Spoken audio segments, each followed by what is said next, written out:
Hello guys! Ang topic po natin ngayon ay patungkol sa isang uri po ng altcoin at ito po ay isang uri po ng silver coin at ito po ay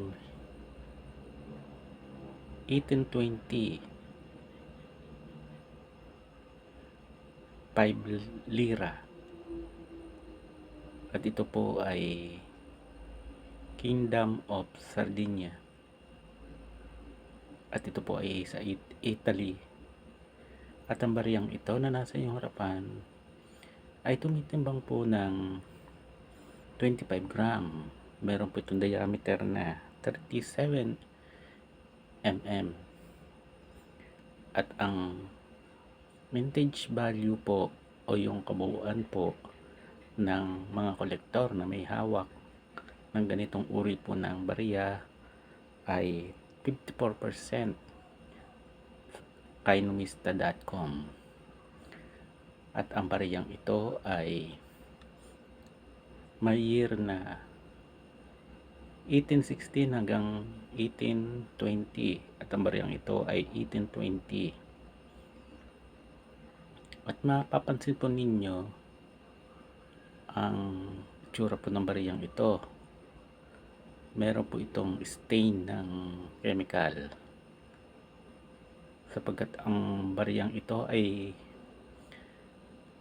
marami na pong pinagdaanan buhat po namin ang bariyang ito at hindi naman po gaanong moderno ang pagsusuri po ng bariyang ito, kaya ang ginamit nilang pagsusuri ay chemical. Kaya kung kayo po ay may mga coins na importante, wag po ninyong tutularan ang pag-check sa bariyang ito na chemical po ang ginamit, kaya po nangitim.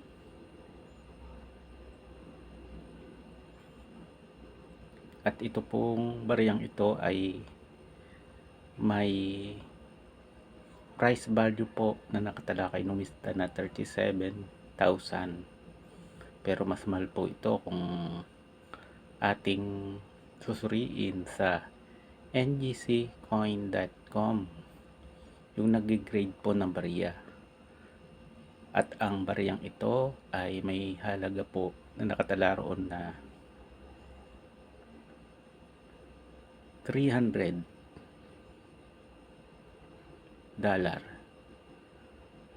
o mahigit pa.